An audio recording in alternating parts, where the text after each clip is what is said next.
Ici, en France, un cuisinier qui est un peu le roi de la cuisine, c'est Alain Ducasse, puisque il est à la fois au Louis XV à Monaco, il est à Versailles dans la restauration, il s'occupe également de beaux produits, et on a avec nous le chef qui travaille avec Alain Ducasse au château de Versailles. C'est Stéphane Duchiron. Comment ça va, Stéphane? Très bien, merci. Pas trop froid, ça va? Non, ça va. Ah, il a gardé. C'est bien d'avoir gardé la parka. Ah oui, non, si, nous on veut les rendre en bonne santé, les chefs. Alors, qu'est-ce qu'on va faire comme cuisine à partir de légumes qui sont assez proches de ceux que l'on peut trouver dans les potagers du roi, puisque ce sont des légumes anciens? Je pense qu'il y en a certains, oui, qu'on peut trouver.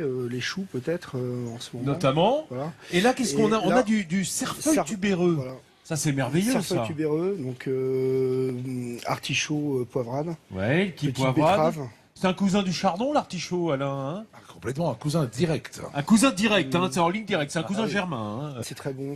Et des carottes de couleur. Des carottes de couleur et du petit épeautre. Ah, l'épeautre. Alors l'épeautre, on peut dire que c'est un peu un blé primitif. Voilà, et c'est plus pauvre en gluten. Le petit épeautre est plus pauvre en gluten. Alors pour des gens qui ne sont pas totalement intolérants, mais qui digèrent mal le gluten, ou en tout cas qui en souffrent un petit peu, ont des ballonnements, vaut mieux manger de l'épeautre. Je pense. C'est pas panifiable. Hein, ça pas, Et comment s'appelle cette recette? Comment est-ce qu'on le cuisine, ça? Donc ça, c'est une cocotte de petit épeautre. Pardon? Alors, cocotte, cocotte ça, de voilà. petit épeautre. C'est un petit épeautre qui va être cuit en cocotte. Avec, comme un risotto? Pas vraiment, non, plus comme un riz pilaf. Non, dit le chef. Plus comme un riz pilaf, voilà. Voilà, comme un riz pilaf. Voilà. D'accord. Donc l'idée, c'est vraiment de faire tremper l'épeautre pendant 3 heures pour le réhydrater un petit peu, et puis après de faire suer une petite échalote. D'accord. Voilà. Ok. Alors, on va retourner à la cuisine avec Stéphane Duchiron parce que on est encore en tout cas dans les plantes potagères. Hein. Là, on l'a bien compris.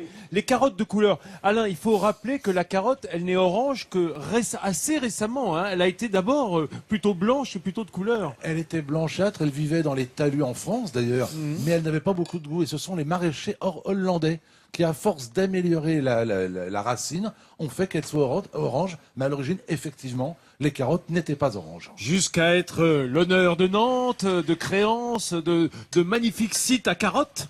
Hein, on n'a pas de beaux sites à carottes dans la région. Tous ces beaux légumes que travaille le chef, France. Vincent, faut juste tout de même rappeler qu'ils viennent pas du potager de la Reine, ceux-ci, hein, puisque le restaurant qui vient d'ouvrir à Versailles, Auray, c'est pas le même que celui qui est livré à Paris. Absolument. Michelin, voilà. Absolument. Mais ils sont tout de même très beaux, ces légumes. Oui, ils sont bien chouettes. Alors, qu'est-ce qu'on a fait? On les fait cuire dans quoi, là, nos légumes? Alors, fond blanc de volaille, bouillon de poule, voilà. L'idée, c'est de les faire revenir avec un petit peu d'huile d'olive et rajouter voilà, du bouillon de poule au fur et à mesure, voilà, pour les cuire. Alors là, pour le coup, c'est un peu comme un risotto. C'est-à-dire qu'on on rajoute au fur et à mesure. Voilà, on mouille au fur et à mesure. Pas avoir tort, en fait, Vincent, avec ton risotto. Donc, tu as réussi à nous replacer que quelque part, on faisait un risotto. Non, mais j'y arrive pas. T'as bien compris que je suis pas à la hauteur de Stéphane, hein, qui est un très grand chef. Alors, on n'a pas montré le plus fastidieux, qui est quand même de tourner les petits artichauts poivrades. Hein. Il y a un petit peu de boulot, hein, de les éplucher pour retirer les feuilles. Il faut enlever les premières feuilles, voilà. Faut essayer d'enlever vraiment avec un économe au fur et à mesure, sans trop les abîmer. Ah, je vais essuyer parce qu'on me dit à l'oreillette que j'ai de la buée sur ma came. Alors, la came, c'est cette petite paluche, voilà. Est-ce que c'est mieux, Sandrine? Sandrine, c'est mieux? Ou c'est pire? C'est pire, c'est pire. C'est pire. Non, mais il faut dire qu'il y a beaucoup de vapeur d'eau. Qu'est-ce qu'il rajoute, le chef? On les rajoute au fur et à mesure, c'est le butternut. Ah, le butternut, c'est une courge, hein? Voilà. C'est une courge qui est très fine, oui, qui a un petit peu une forme de haricot. Voilà. Hein? Et quoi d'autre? Butternut et les cerfeuils tubéreux. Et les cerfeuils tubéreux. Voilà. Alors, cerfeuils tubéreux, persil tubéreux, panais, ce sont des racines. Légumes racines, oui. Des légumes racines qui ont un peu des goûts comme ça assez proches de rave, assez puissants. C'est très parfumé, le cerfeuil. Voilà, hein. et les légumes en hiver sont très sucrés, je trouve.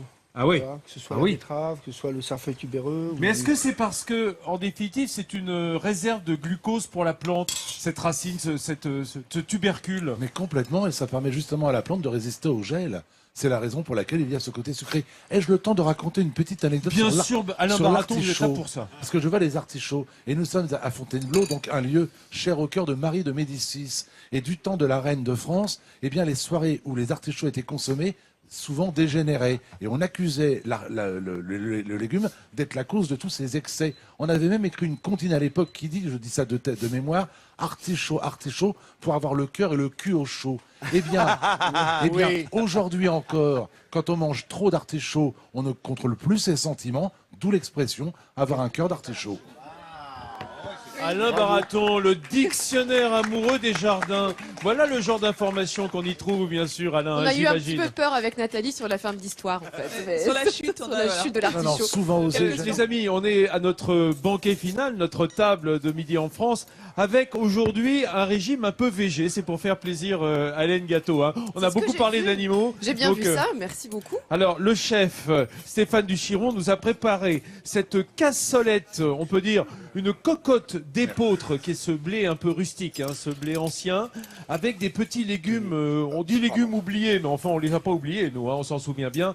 On a du persil, du cerfeuil tubéreux, on a de la courge butternut, on a de l'artichaut poivrade, des carottes. Qu'est-ce qu'on va verser dessus, chef? Un jus de topinambour. Le jus de topinambour. Ah, ça c'est merveilleux avec ce goût un petit peu terreux, un peu un goût d'artichaut, un peu sucré.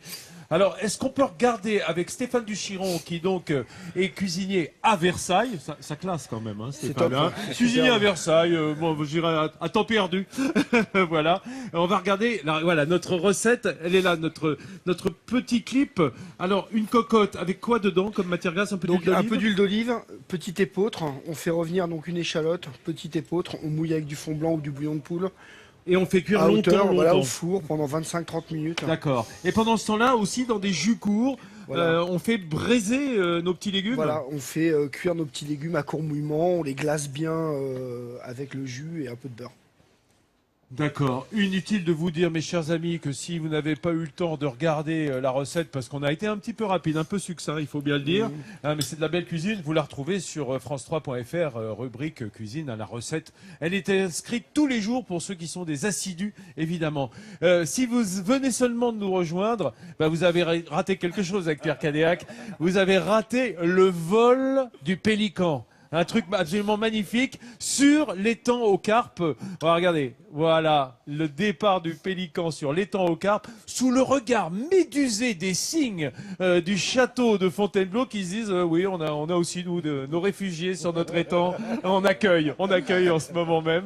C'est vrai que c'est pas tellement la saison pour les pélicans là. Hein. Ils doivent un peu avoir froid. Bien entendu. Prenez votre micro, Pierre, si vous voulez nous dire un mot de ça. Non, je disais que c'était des pélicans que l'on trouve en Europe sur le delta du Danube. Donc, quand même une craie oui, alors là, résiste mieux au froid. Un bon climat continental aussi. Ils sont habitués en hiver, hein, effectivement. Sinon, ils n'auraient pas le cran. Voilà. Alain Baraton va goûter cette cassolette d'épeautre aux légumes anciens. C'est déjà fait? Ah, j'ai commencé. Alors, Alain.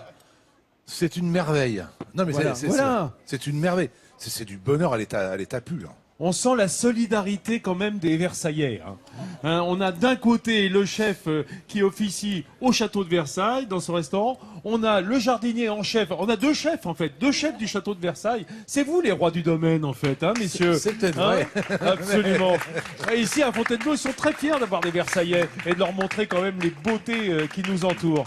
Qu'est-ce qui fait déguster au public? C'est moi, Vincent. Je fais. Qu'est-ce que c'est d'ailleurs? Pour réchauffer notre public, petites je propose gougères. des petites gougères au fromage Oh là bien là là. chaudes. Qu'est-ce N'est-ce qu'on pas, aime ça, les Isadora? gougères? C'est délicieux. Merci Stéphane Duchiron. Merci Alain Baraton, Oh, jardinier en chef de Versailles, Ah, d'être merci. venu. J'ai passé un moment délicieux. Mais vous êtes ici Vraiment. chez vous. Merci à Pierre Cadéac et toute sa pléiade de camarades qui sont des variétés très diverses, des espèces très diverses. Les amis, on se retrouve ici même demain au château de Versailles et on continuera au château de Fontainebleau. Ça y est, Ah, je me faisais Je une le joie. savais. Je me faisais une on se joie. régalera à 10h50 dès demain. Allez, ici à Fontainebleau. À demain.